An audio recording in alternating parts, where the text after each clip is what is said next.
Il est 10h17, ce vendredi 21 septembre 2001. À cet instant précis, dans ce collège au sud-ouest de Toulouse, personne ne comprend ce qui vient de se passer. Juste à côté, arrêtée à un feu rouge, Pauline Miranda est dans son véhicule. Et à ce moment-là, ma voiture, je la sens se soulever.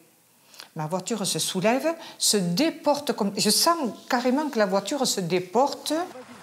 Autour d'elle, sur la rocade qui longe l'usine, c'est le chaos. Ça pue, mais normalement, c'est pas dangereux. La sidération. Je sais pas, regardez le Mercedes, regardez comment ça a bougé. C'est un gros truc qui est tombé dessus. C'est un morceau de l'usine qui est tombé là. Ouais, c'est le souffle. Le souffle, ça? Oui, ça peut être le souffle. C'est un souffle énorme, on va sortir à 1 km. L'explosion de 300 tonnes de nitrate d'ammonium vient de rayer de la carte l'usine AZF.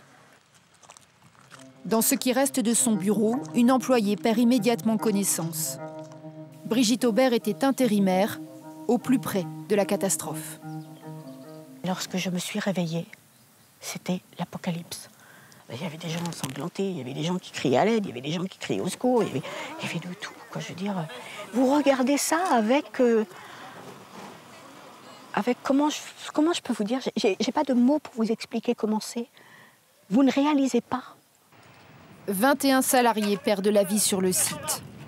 Parmi eux, une collègue de Brigitte Aubert avec qui elle avait exceptionnellement changé de poste de travail. Et j'ai ce sentiment de culpabilité qui est très fort en moi, parce que pour moi, elle est partie à ma place. Et ça, malheureusement, ça restera. Dans les minutes qui suivent, la panique gagne toute la ville. Dans le balai incessant des ambulances, les Toulousains cherchent à retrouver leurs proches. Ils découvrent les dégâts du souffle de l'explosion. 30 000 logements sont touchés. Il n'y avait plus aucune fenêtre, des trous béants partout. Les gens qui couraient dans la rue, ensanglantés, habillés, pas habillés. Des mamans avec des bébés, des personnes âgées.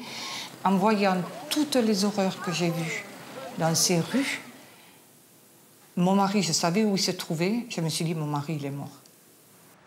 Juste après l'explosion, partie de l'usine, un nuage jaune-orangé s'élève dans le ciel. Dans l'après-midi, les autorités demandent aux Toulousains, par précaution, de se calfeutrer. Pauline Miranda s'enferme chez elle, où son mari finit par la retrouver. On s'est attrapés. C'était pas évident.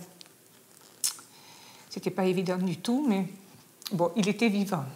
On n'avait plus d'appartement, mais il était vivant. Après la catastrophe, elle a préféré déménager à 30 km de Toulouse, mais défend toujours les victimes.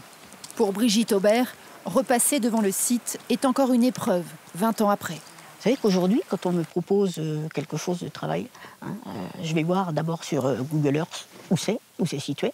Je prends ma voiture, je vais voir. Je regarde, il n'y a pas d'usine, il n'y a pas de choses. Parce que, non, je veux pas que ça recommence. L'explosion a fait 31 morts et des milliers de blessés. Le traumatisme est bien collectif, c'est celui de toute une ville, après l'une des plus grandes catastrophes industrielles du pays.